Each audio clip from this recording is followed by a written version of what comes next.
A court officer says your name, and for a split second, you hear it the way presidents do. Then the headphones crackle.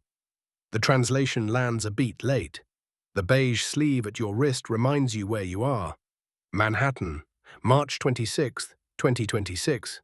In the next few minutes, Judge Alvin Hellerstein could decide whether you keep the lawyers fighting for you or whether the country that captured you also gets to decide how you're defended.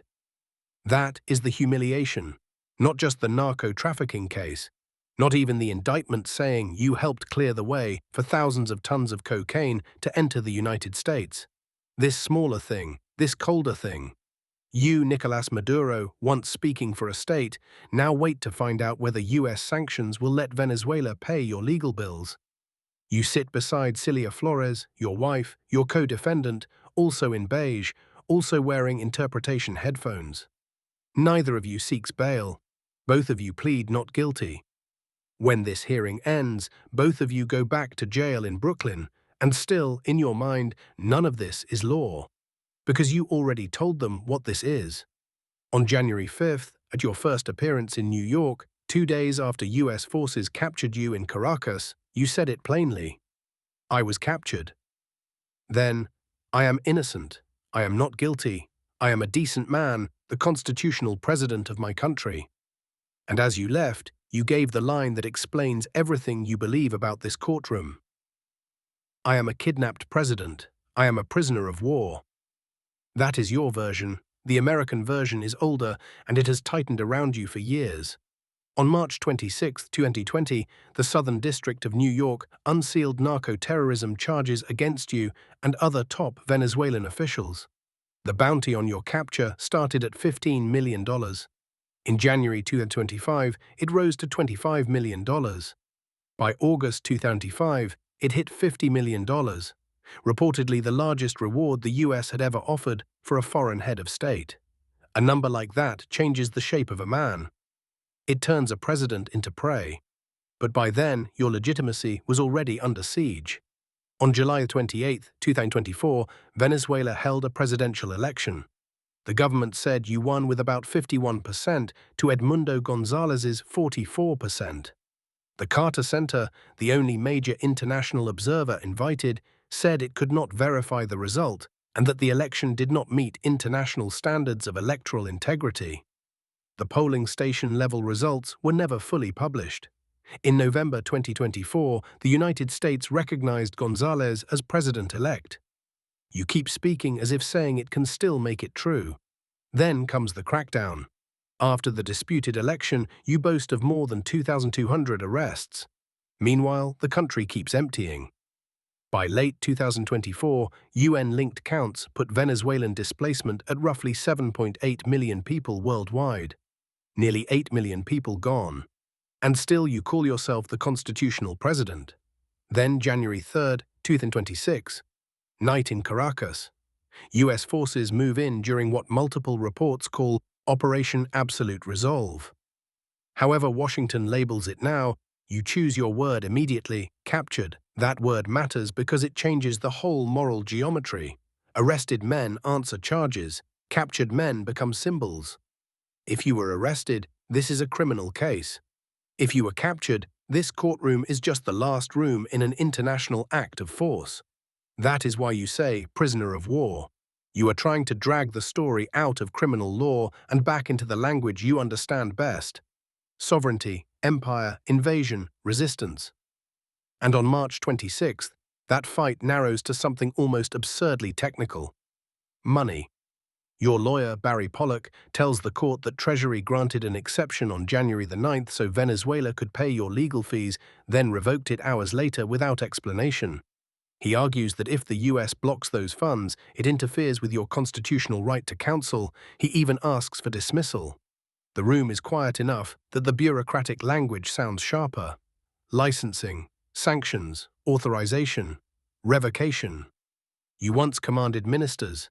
Now your freedom runs through OFAC.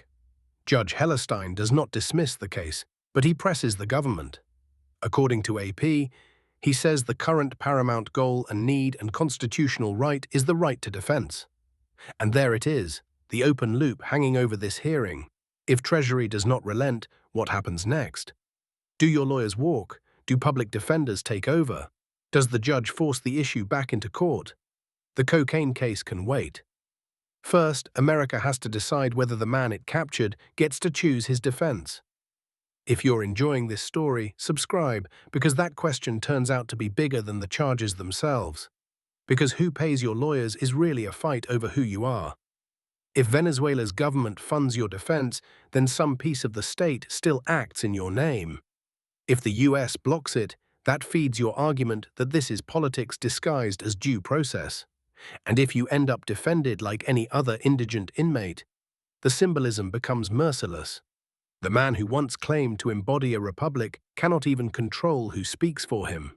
That loss of control is everywhere now, in details too small for speeches to fix. The delayed voice in the headset, the scrape of the courtroom chair, the flat federal light, the fact that English fills the room first and your own language arrives second. You used to speak and make others wait for meaning. Now meaning reaches you on a delay. Even your body betrays the old image. El País reported that former Venezuelan political prisoners watching the March 26th hearing thought you looked demacrado, gaunt, worn down. One of them, Carola Hernandez, said that was her first thought when she saw you enter. That may be the cruelest reversal in the whole story.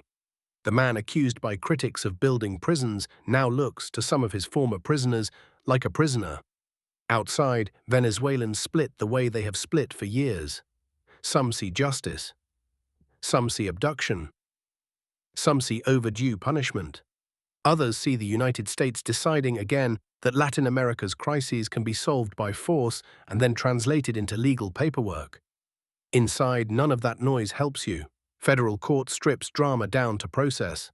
No palace balcony, no cheering crowd, no chain of command, just dates, motions, objections, sanctions rules, and a judge asking practical questions in a room designed to shrink everyone. That may be what hurts most. Not just losing power, but losing the stage on which power makes sense. The prosecutors do not care that you still call yourself president. Their story is mechanical and brutal. A 2020 indictment, years of allegations, a network case linked to Venezuelan insiders like Hugo Carvajal, and the claim that you and your allies corrupted the Venezuelan state itself to move drugs north. In their version, this is not kidnapping. It is delayed accountability. In your version, they could not break you with sanctions, could not erase you through recognition battles, could not outlast you politically, so they came and took you. And that is the real trial already underway, even before any jury exists. Not just guilt against innocence, but one narrative against another. One man saying president, another government saying trafficker, the same body in the same chair carrying both stories at once. No trial date has been set yet. The legal fee fight is still alive. You and Cilia Flores return to Brooklyn when the hearing ends. The headphones come off. The beige uniform stays on. You spend years trying to control how history will describe you. But on this day, history sounds like static in an earpiece and the voice of a judge deciding what happens next. If you enjoyed this, please like, share it with your friends, and subscribe.